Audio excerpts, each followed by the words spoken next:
Salut à tous, Kwame Sport. J'espère que vous allez bien, peu importe l'heure et l'endroit où vous regardez cette vidéo. Avant de commencer, cliquez sur like, abonnez-vous et activez la cloche de façon à être tenu au courant quand je posterai de nouvelles vidéos. Vous savez, il fut un temps, les meilleurs combattants ne s'affrontaient pas.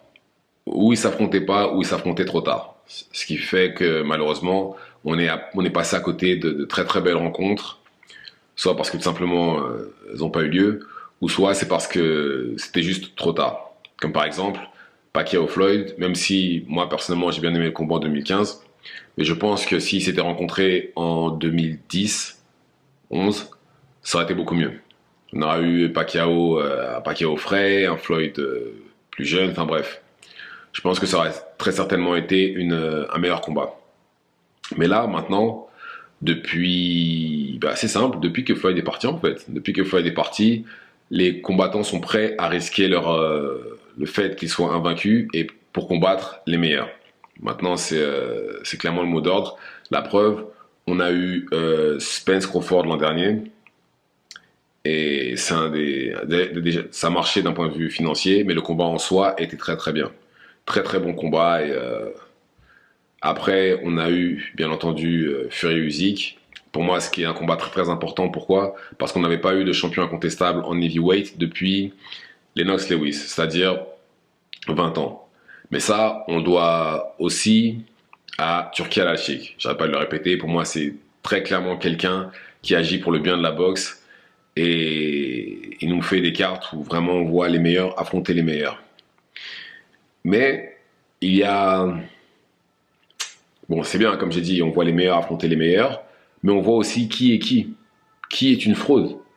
Qui est surcoté.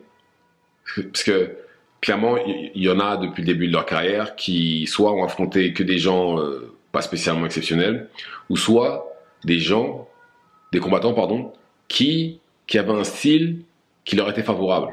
Et dès l'instant où on les a sortis justement de leur zone de confort, ça s'est mal passé et on a pu voir justement la vérité. Comme par exemple Pitbull Cruz. Pitbull Cruz, je dis depuis le départ, il rentre pas pour, il rentre, il est tout le temps désavantagé par son physique, il jappe jamais pour rentrer, il n'envoie que des crochets, c'est le Mexicain typique de base et il peut se faire outboxer. Tank l'a outboxé avec une main. Un autre combattant, juste avant son combat contre Rolly Romero, l'avait outboxé. D'ailleurs, le combat qu'il a gagné, mais dans la difficulté. Et il a finalement perdu contre Valenzuela. Quand les gens me parlaient quand le public, enfin oui, le public me parlait d'un rematch contre Tank, j'ai dit non, il le battra pas, il y a même de grandes chances qu'il prenne un KO. Parce que Tank l'a outboxé avec une main, d'accord, parce qu'il avait une main cassée. Qu'est-ce qui va se passer avec deux bonnes mains? Voilà. C'est simple. Il n'aurait jamais battu Tank avec deux bonnes mains. Il aurait sûrement pris un KO comme tout le monde. Il y a eu, qui encore, Jared Anderson par exemple. Jared Anderson, tout le monde le voyait comme le futur de la boxe heavyweight américaine. Et on avait vu ses limitations déjà même avant le combat contre Bacolé, contre Charles Martin. Charles Martin, qui a été appelé à la dernière minute, a réussi à le sonner, lui a donné tous les problèmes du monde. Et Charles Martin, c'est pas un tueur non plus. Il a réussi quand même à lui donner des problèmes. Et on a vu, et justement la vérité a été exposée quand on l'a vu contre Bacolé. Là, Bacolé, lui, il a laissé aucune chance. Il était là pour la battre. Il était là pour la battre et il l'a battu. Et il a ruiné les chances, justement. Enfin, il n'a pas ruiné les chances, mais il a clairement montré qu'il n'était pas encore prêt. Il n'est pas encore prêt, parce que comme j'ai dit, après, Jared Anderson, il a quoi, 24, 25 ans? Il va revenir, c'est sûr et certain. Mais là, tout de suite, il n'était pas prêt, il n'était pas la star ou le grand boxeur que les médias essayaient de nous vendre. Pas du tout même. Mais voilà, il va apprendre de sa défaite et à partir de là, il va travailler, il va bosser, il va devenir meilleur et on le reverra sûrement au top. Mais là, pour l'instant, non, il n'est pas prêt. Et c'est valable pour ce genre d'exemple-là est valable pour beaucoup de gens. Vous savez, dès l'instant où les sortent de leur zone de confort, maintenant qu'ils sont forcés de combattre les meilleurs, on voit où sont leurs défauts, on voit qui ils sont vraiment. Et ça, c'est vraiment des bonnes choses que l'on voit grâce à à Turquie Al-Sheikh. Pareil pour Sanchez, qu'il se fasse battre par Kabayel. Tout le monde voyait Sanchez, oui, le futur, le premier heavyweight cubain, parce qu'il faut pas oublier que Frank Sanchez a déjà plus de 30 ans, donc c'est pas non plus un genou. Dès l'instant où on l'a mis face à un heavyweight solide, il a perdu. Vous voyez la puissance du matchmaking et la puissance des machines comme PBC, enfin la puissance des gros promoteurs, c'est de nous faire croire ce genre de choses-là. Mais voilà, tant mieux maintenant, il y aura moins voire même plus du tout de fraude à ce niveau-là si ça continue comme ça. Il n'y en aura plus du tout. Et là, c'est ce qui nous amène justement à quelqu'un comme Vergil Ortiz. Vergil Ortiz, regardez son CV, vide.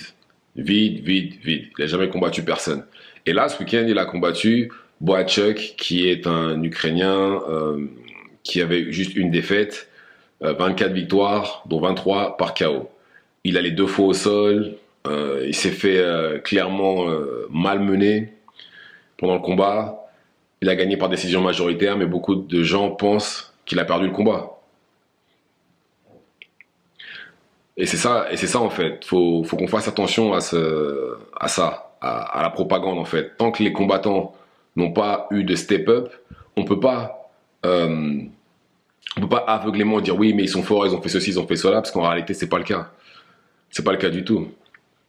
C'est comme là, Berlanga, c'est pareil. Berlanga, oui, si vous regardez son CV, il est très fort, très fort. Il va faire face à la vérité d'ici un mois, quand il va se retrouver face à Canelo. Quand il va se retrouver face à Canelo, il va vite comprendre qu'il y a des raisons pour lesquelles Canelo est là où il en est. Et d'ailleurs, en parlant de Canelo, désolé, mais s'il y en a bien un qui a fait face, de cette génération-là, hein, s'il y en a bien un qui a fait face à absolument tous les styles, et qu'on peut pas qualifier justement d'escroc ou de surcoté, c'est bien lui. Il n'y a pas un style qu'il n'a pas affronté. Les boxeurs qui se déplacent, qui utilisent, bons avec leur jab, à la Floyd, Lara, etc. Il a ça. Les bagarreurs comme James Kirkland ou Alfredo Angulo, il a ça dans son CV. Il a les boxeurs punchers comme Miguel Cotto, il a ça aussi. Des boxeurs plus grands que lui, plus costauds, Kovalev, Liam Smith, tout ça, il a ça aussi.